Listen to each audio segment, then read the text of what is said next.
জাপানের এক যাত্রীবাহী বিমান রেড আর্মি ফ্যাকশন নামে এক রাজনৈতিক সংগঠনের তরুণ সদস্যরা অপহরণ করেছিল।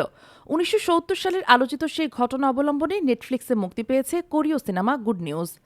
টাইম ম্যাগাজিনের প্রতিবেদন অনুযায়ী বাউন সুং হোয়ান জানতেন এমন একটি আলোচিত ঘটনা থেকে সিনেমা বানালে অনেক কথা হবে, তাই শুরুতেই ঠিক করে নেন কি দেখাবেন আর কি দেখাবেন না। তার ভাষ্যে সরাসরি সেই ঘটনা অনুসরণ না করে একটি চরিত্রের মাধ্যমে গল্প বলার চেষ্টা করি, না হলে হয়তো তালগোল পাকিয়ে ফেলব। নির্মাতার পছন্দের সিনেমার মধ্যে আছে বং জুন হোর প্যারাসাইট ও রুবেন অস্টল্যান্ডের ট্রায়াঙ্গেল অফ স্যাডনেস। দুই সিনেমাতেই রাজনৈতিক বক্তব্য আছে, তবে সেটা এসেছে হাস্যরসের মোড়কে। তিনিও নিজের সিনেমায় এই কৌশল নিয়েছেন।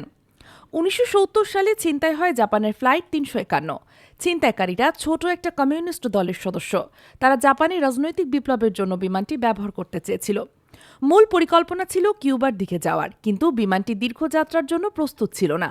তাই তারা গন্তব্য পরিবর্তন করে উত্তর কোরিয়ার দিকে যাত্রা শুরু করে। আইনি জটিলতা এড়াতে বাস্তবের অনেক নাম সিনেমায় বদল করা হয়েছে।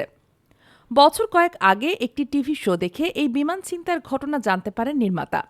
দেখার সময় ভাবছিলাম সিনেমার জন্য দারুণ প্লট। পরে দেখলাম এই ঘটনা নিয়ে সিনেমা বা সিরিজ কিছুই হয়নি। ঠিক করলাম আমি বানাবো, বলেন বাউন সুং হোয়ান। টরন্টো চলচ্চিত্র উৎসবে সিনেমাটির প্রিমিয়ার হয় চলতি বছর। সুল কেউঙ্গু, হং কেউই, রায়ো সেউং বাম অভিনীত সিনেমাটি নেটফ্লিক্সে এসেছে ১৭ অক্টোবর। মুক্তির পর মিশ্র প্রতিক্রিয়া পেয়েছে সিনেমাটি। বেশিরভাগ সমালোচক অভিনয়শিল্পীদের পারফরমেন্সের দারুণ প্রশংসা করেছেন, তবে কেউ কেউ আবার বলছেন হাস্যরস আর থ্রিলারে মিশ্রণ করতে গিয়ে নির্মাতা তালগোল পাকিয়ে ফেলেছেন। সাধারণ দর্শকেরা অবশ্য বেশ পছন্দ করেছেন। আইএমডিবিতে রেটিং ৬.৫। গতকাল নেটফ্লিক্সের শীর্ষ ইংরেজি সিনেমার তালিকায় এটি ছিল ৯ নম্বরে।